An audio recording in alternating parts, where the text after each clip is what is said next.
Back to my channel guys. मैं हूं आपका दोस्त भास्कर वर्मा, लेके आया हूं HTML सीरीज की एक और वीडियो।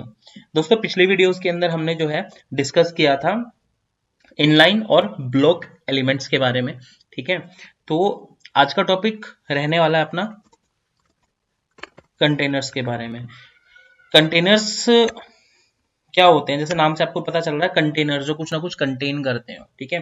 तो ऐसे हम जो सबसे ज्यादा यूज होने वाले कंटेनर्स हैं उनके बारे में डिस्कस करेंगे। जब भी वेब पेज या वेबसाइट हम डिजाइन करते हैं तो सबसे ज्यादा जो दो कंटेनर्स यूज करते हैं हम, एक तो होता है डिव टैग। आपने बहुत जगह देखा होगा, बहुत जगह पढ़ा भी होगा, है ना। एक तो आपका डिव होता है और जो दूसरा आपका होता है वो होता है स्पैन, ठीक है। डिफरेंस सिर्फ इतना ही है दोनों के अंदर कि ये जो होता है आपका, ये ब्लॉक एलिमेंट्स को कंटेन करता है ये वाला कंटेनर, और जो ये वाला कंटेनर है ये इनलाइन एलिमेंट्स को कंटेन करता है। ब्लॉक एलिमेंट्स क्या होते हैं, इनलाइन एलिमेंट्स क्या होते हैं, पिछली वीडियो देख लीजिएगा, आपको आइडिया हो जाएगा।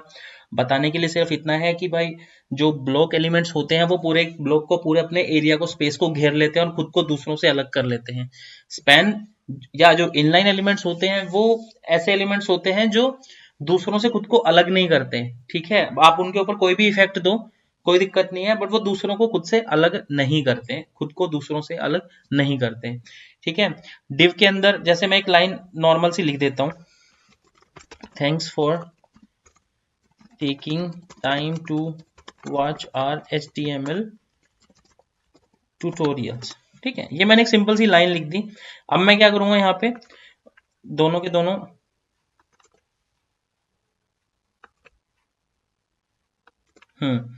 दोनों के दोनों कंटेनर्स को अप्लाई करूंगा, ठीक है। मान लो thanks for taking time to, यहाँ पे मैंने इस कंटेनर को अप्लाई कर दिया, और सेम ही मैंने क्या किया, स्पैन के अंदर कर दिया, बट जो हमारे कंटेनर्स हैं वो चेंज हो जाएंगे। यहाँ पे मैंने क्या कर दिया, स्पैन कर दिया, और यहाँ पे स्पैन को बंद कर दिया। डिफरेंस आप देख लीजिएगा क्या है दोनों में। BR से दोनों को अलग करूंगा, नहीं छोड़ो एक बार, ये देखिए block element thanks for taking time to आ गया, block element thanks for taking time to. अब डिवीजन, क्योंकि हमने यहाँ पे DIV टैग लगाया है, उसके कंटेनर जो होते हैं वो ब्लॉक एलिमेंट्स कंटेन करता है ये कंटेनर, तो ब्लॉक एलिमेंट्स खुद को दूसरों से अलग कर लेते हैं, ठीक है। यहाँ पे कोई ब्रेक नहीं लगाया, बट फिर भी ये ट्यूटोरियल्स के बाद जब दोबारा से ये इनलाइन एलिमेंट स्टार्ट होता है तो ये आप देखेंगे नेक्स्ट लाइन में आ गया, नेक्स्ट लाइन में आ गया। अगर यहाँ पे डिव नहीं होता या कोई ब्लॉक एलिमेंट की बजाय यहाँ पे दूसरे एलिमेंट्स होते, इनलाइन एलिमेंट्स होते, इनलाइन टैग होती अगर यहाँ पे, तो ये इनलाइन है ये ट्यूटोरियल्स के बाद से ही शुरू हो जाता।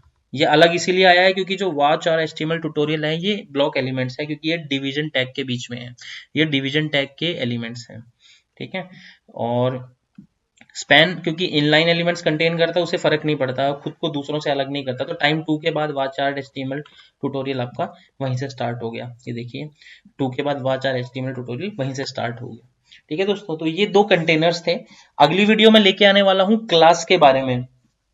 आपको पता होगा कि HTML क्या होता है, वेबसाइट का जैसे एक ढांचा होता है जिसके अंदर आप टैग्स डालते हैं, चीजों को आप उसमें डिजाइन तो नहीं कर सकते प्रॉपर वे में, उसकी फॉर्मेटिंग के लिए CSS की रिक्वायरमेंट होती है, उसको ब्यूटीफाई करने के लिए उसके अंदर different colours, background colours, borders, size ऊपर नीचे करने के लिए, स्टाइलिंग करने के लिए जो है CSS का यूज होता है। तो सबसे ज्यादा इनकी डिव स्पैन की जो ये कंटेनर है इनका यूज आपका स्टाइलिंग में ही काम आता है, और स्टाइलिंग जो होती है वो क्लासेस के थ्रू होती है। तो नेक्स्ट टॉपिक के अंदर हम जो है क्लास कवर करेंगे और आपको बताएंगे अच्छे से, आपको फर्क समझ में आएगा डिव और स्पैन का, कि किस तरीके से ये यूज होते हैं कंटेनर्स, किस तरीके से एलिमेंट्स को कंटेन करते हैं और किस तरीके से एलिमेंट्स के ऊपर आप स्टाइलिंग या डिजाइन जो है आप अप्लाई कर सकते हैं।